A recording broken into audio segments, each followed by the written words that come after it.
Le roi fut traîné à cette cérémonie avec sa famille et put entendre encore une fois, et ce n'était pas le dernier, les accents de la haine et de la rage.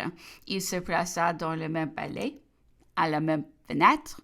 De années avant, l'élite de la nation s'était rassemblée devant lui pour lui rendre un hommage de vénération et de reconnaissance qui alors était sincère.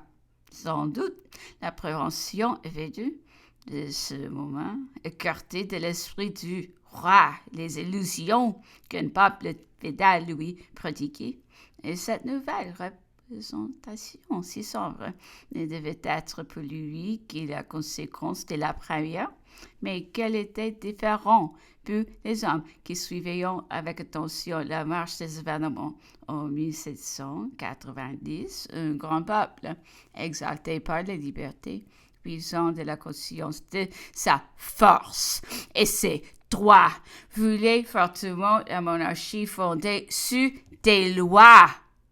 L'union la plus touchante semblait régner entre le peuple et le souverain. Les orages de juillet et d'octobre 1809, les désordres de quelques provinces avaient profondément affligé, mais on les détestait.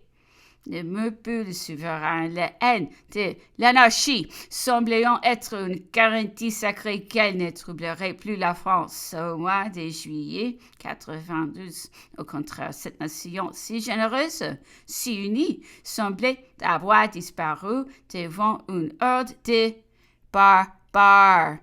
Les accents de la fureur et de la vengeance avaient succédé aux sentiments les plus nobles. Ce monarque qui donne de la nation, cette famille, son espérance la plus chère, était flatté sur les plus sanglants outrages. On la traînait dans la place publique comme dans les lieux d'exécution. À cette cérémonie de la fédération, le roi fut obligé de traverser des dames furieux qui avaient insulté à la bouche et la rage dans le cœur. Peut arriver au milieu de la plaine du champ de Mars. Il peut y jurer de nouveau le maintien d'une constitution qu'il avait signée malgré lui et qui avait déjà disparu sous les pieds des factieux.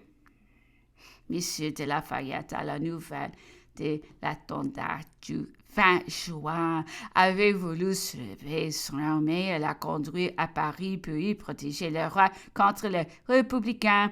Il s'aperçut bientôt que tout sentiment demeurait, même l'intérêt pour le monarque était éteint dans le cœur du soldat. On ne sentait déjà plus la nécessité du roi dans la Constitution, ou plutôt on ne l'avait pas comprise. L'armée était devant l'ennemi. Elle brûlait du désir d'effacer la honte de ses premiers revers et d'affirmer plus de victoire. L'indépendance nationale, ce que M. de Lafayette ne peut faire avec son armée. Il eut la noble audace de le tenter toute seule. Il vint à Paris, parut à la barre de l'Assemblée, s'expliqua avec énergie contre les outrages dont on avait accablé le roi, contre les projets avoués de détruire la Constitution, et contre l'anarchie qui a jeté la France dans l'abîme. Cette noble démarche, quoique appuyée par la minorité de l'Assemblée, n'eut aucun succès et peu sans faillite de M. de Lafayette ne fut mis en accusation. Il se présenta ensuite au château de Tuileries. Il y fut reçu froidement, loin de lui tenir compte de son dévouement.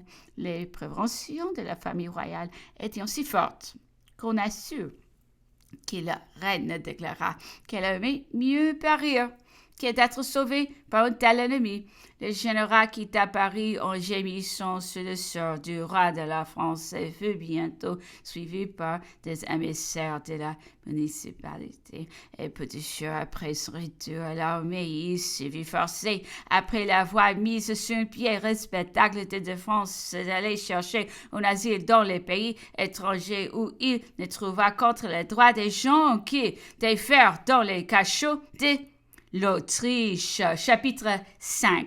Cette entreprise de M. de Lafayette fit sentir aux Jacobins qu'il n'y avait pas un moment à perdre pour l'accomplissement de leur projet. La cuisinier sur ses gardes, il n'était plus possible de tenter un assassinat. Une attaque à force ouverte fut donc résolue. Et le 4 août se choisit, mais soit que les conjurés ne faisant pas encore prêt, soit que ces jeux furent indiqués pour tromper la queue. L'attaque n'eut pas lieu. Monsieur de Verdière ne quittait pas le château de la Chiournée, et en rentrant le soir, il me faisait partager ses craintes sans pouvoir m'inspirer ses espérances. Les émissaires, me disait-il, sont répandus dans les faubourgs et jusqu'au milieu du club des Jacobins. On connaît tout le dessein. La garde nationale est maintenant peu commandant. Monsieur Mandar, ancien officier aux gardes françaises, au premier ordre donné par lui. Nous ne doutons pas du secours des 20 000 citoyens. Tout ce qu'il y a d'hommes dévoués à Paris est dans nos noblesse se rendra au château. Le roi montera à cheval, et cette journée marquée pour sa perte sera celle de son triomphe. J'ai méprisé un raisonnement pour lui prouver que la garde nationale ne marcherait pas, qu'elle avait perdu toute confiance en sa force, qu'elle avait divisé d'opinion et surtout découragé, qu'enfin les Jacobins l'épouvantaient.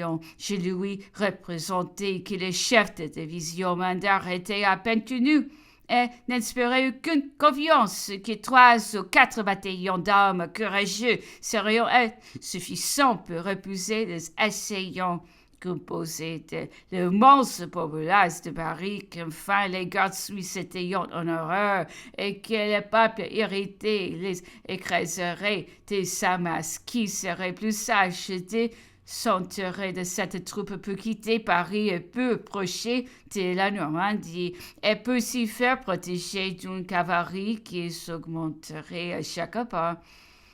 J'appuyais surtout sur la nécessité de partir de Tuileries pendant la nuit, les Suisses étant maîtres du poste et du pont tournant qui donnait sur la place Louis XV. La première heure de la retraite se passerait tranquillement.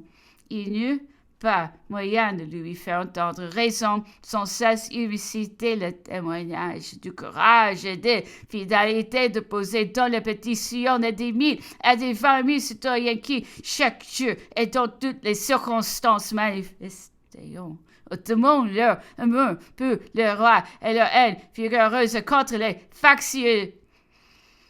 C'est le son qui des signatures, lui disais-je. Des bourgeois ne tiendront pas au premier coup de canon. Vous ne savez pas ce que les lamentations des femmes et les cris des enfants. Les honnêtes gens s'enfonceront dans leur lit en pleurant et ils n'en sortiront pas. Je ne peux les convaincre. A-t-il été le fidèle organe de tout ce qui entourait la famille royale? Le noble vieillard, au reste, n'en fut pas moins courageux. Il échappa comme par miracle au massacre du château. Il se sauva complètement. Peu de temps après, il revint à Paris et il périt sur l'échafaud.